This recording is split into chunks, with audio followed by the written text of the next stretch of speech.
Welcome back to Market on Close. Let's do a deep dive into the defense sector. Tony Bancroft rejoins us from Gabelli Funds GCAD ETF. He's the aerospace and defense analyst portfolio manager. Welcome back, Tony. Appreciate you coming back onto the show, as always. Thanks for having me, Oliver. It's great to be here. Okay, so what's going on in this sector? Is there a lot of competition, and are there difficulties in getting the parts to make some of these big ticket vehicles and aircraft? Because it feels like a lot of these companies that we kind of assume as being stalwarts of the industry have had a tough year.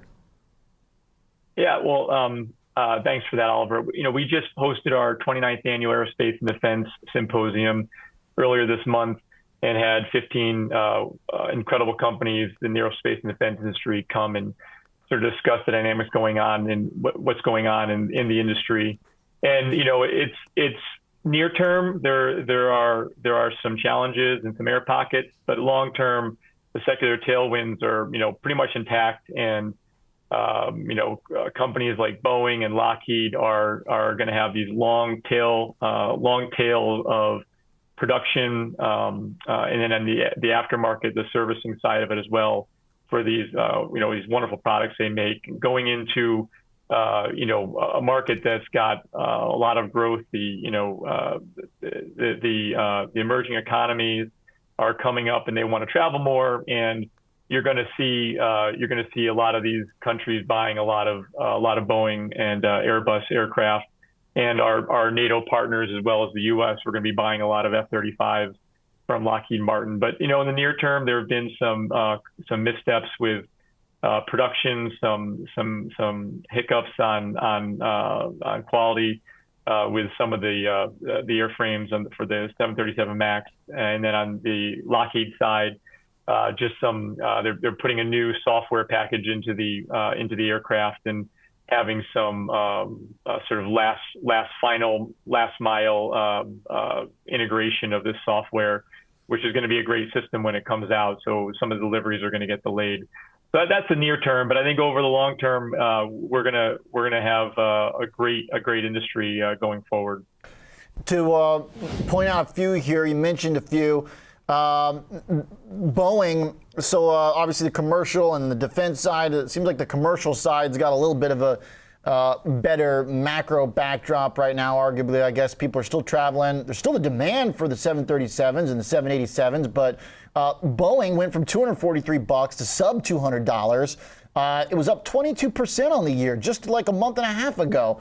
Is this truly representative of their ability to meet demand, or should that demand just sort of be an eventuality? Like, why does the market care so much about the immediacy of some of these deliveries?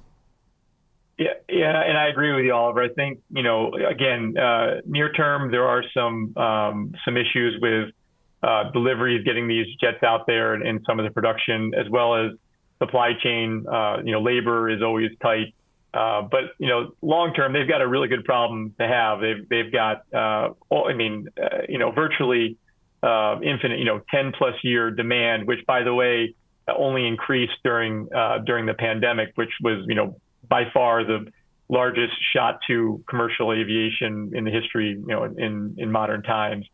Those orders essentially didn't go off, if not actually grow. So I think that there always going to be, when you're in an industry that has such a long cycle as the aerospace, you're going to have near-term dynamics that are going to cause some air pockets, and Boeing's experiencing those right now. But on the long term, you've got a 5,000 plane backlog. You've got a defense industry that NATO is looking to increase its GDP percent spending at 2%. If that were the case, it's $80 billion of additional annual spending on defense by NATO countries, and that's not even to add into NATO non-member allies, i.e. the Asian Pacific countries and Australia, not Australia, but in other countries in Asia Pacific. If you would add actually a bunch of the NATO allies that are members, it's another $80 billion there if they were to go to 2% GDP. So there's a lot of demand And the U.S. is, the U.S. and the U.S. defense industry is by far the biggest operator there of the $2 trillion global defense industry. The U.S. is 800 billion on spending wise, and most of them are U.S. defense contractors. So I think there's a lot of long-term demand on both sides of it for the industry. I guess the only question, Lynn, left is who do you double down on the most? Because the options certainly are not slim right now. You got Honeywell, down 11%. RTX down 30% on the year.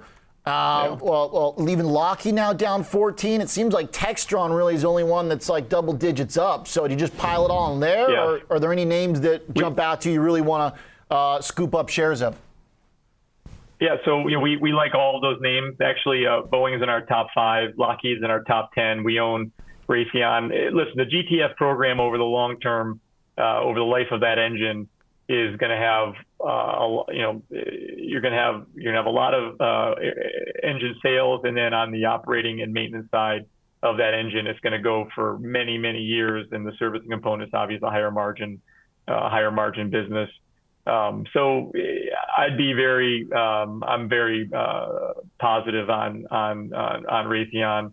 Honeywell, they've got great systems in aerospace and defense as well as other industries. And they're essentially a top player a top operator in four different industries. So I like all of those.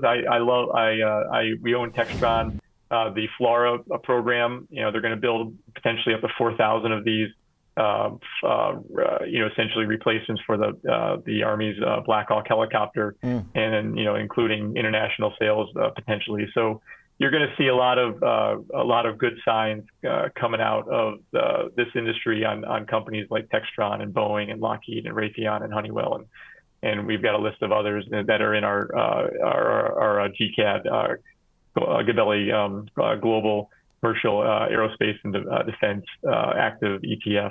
So we're definitely a bull here. All right, Textron, the big winner. Black Hawk up. Thanks, Tony. Appreciate the conversation. Thanks, Oliver, for having me. Absolutely. All right, looking at the case for a comeback and some of the defense stocks which have been beaten up. Textron, TXT, the big winner there. Everything else pretty much lower on the year. Tony Bancroft from the Gabelli Fund, GCAD